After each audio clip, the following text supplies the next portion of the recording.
is Stig there? Yeah, speaking. Stig, this is Oderus from GWAR. How's it going? I'm doing just fine, thanks. How about you? Just wonderful. About 800 interviews in a row and about 50 more to go. You're still fresh? I think so. I'm hanging in there. I mean, I do like to talk. I can fucking run my mouth, that's for sure. All right. Yeah. Oderus, the history of GWAR is quite impressive. Could you briefly tell what GWAR is all about to people who don't know the band yet? Oh, well, I don't know if I could do that briefly, but I'll give it my best shot. You know, I think everybody knows out there, except for the people that, of course, don't know out there, that we are a bunch of banished maroon space aliens who've been stuck here on this planet for billions of years. We've done everything, you know, including create the human race by having sex with apes. We woke up a few years ago due to the ozone depletion. We were thawed out as we'd been sleeping in Antarctica. Since then, we got hopelessly addicted to crack and started playing rock and roll music, and we've been touring the world ever since, trying to destroy it, failing miserably, and just, you know, we roll on, kind of like a river. Your new album is called Carnival of Chaos, and it is actually your sixth album.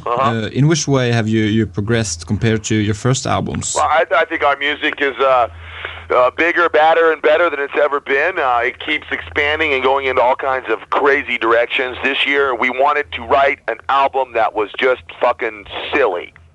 You know, it was a silly mess, kind of with an animal theme. Cows and penguins, and, you know, just basically go out there and take everything we've ever done before and flush it down the toilet and then write a whole new album. And that's what we did.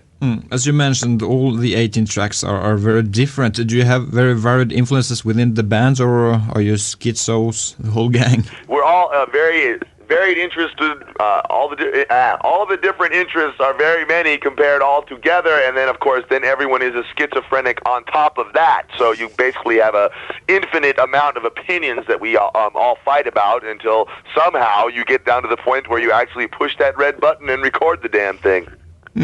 The opening track is called Penguin Attack. Are the penguins dangerous where you come from?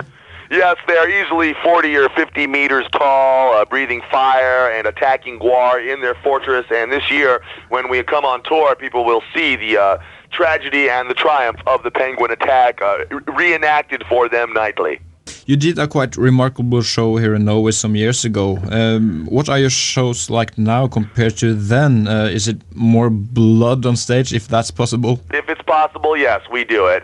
We try to continually make the shows more and more spectacular every year, a little more crazy, a little more kooky, more blood, more death and violence, more incredible costumes, and insane-looking monsters everywhere. You know, we have to, not only for new people who have heard what GWAR is and expect to see a show, but also for old fans who come back every year expecting to see a new chapter in GWAR's wretched history. So, and also for ourselves as artists to always create something new, something different to keep ourselves interested in our own project.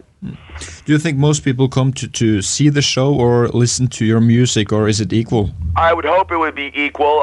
The show tends to be the strongest thing just because the visual is so overwhelming. People tend to remember that the most, but I think the music is a lot stronger than most people will give it credit for. The fact that we have created so many songs now, so many albums, and that we have kept our idea alive all these years is an indication of this. And this year will bring us even further across the world and hopefully back to Norway. You don't think that you scare people away from buying your albums or going to shows because of the way you look and behave? Well, I think we do, and I hope we do. And if we didn't do that, then I don't think GWAR would be as valid a concept as it is. You know, we don't want to, the very nature of what GWAR is limits itself. You know, we walk around with our pants hanging open and our penises hanging out, and we do all these things on stage that some people might consider objectionable. We basically, anything in society that is feared or loathed or people are embarrassed about, we like to get it out there and kick the living shit out of it and hopefully, you know, progress a little more past it at that point. And the very nature of what we do, the radical nature of our statement, kind of holds us from getting any kind of commercial success whatsoever. I mean, basically, they just can't put us on TV because of the way we look. So, hopefully one day we'll loosen up the system to the point where, GWAR can achieve the success that we deserve, but it is far more important for us to fulfill the vision that we have in an adequate way and feel like we have continued to be a thriving member of the underground community and still retain our integrity as artists and musicians. Are you famous anywhere else in the universe?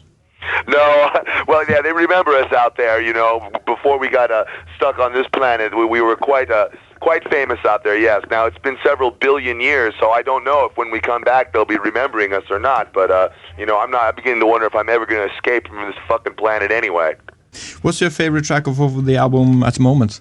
Oh, I love the whole damn thing, but, I haven't really even listened to it lately, but I'll have to say Penguin Attack, because I think that's what we're going to make the video of.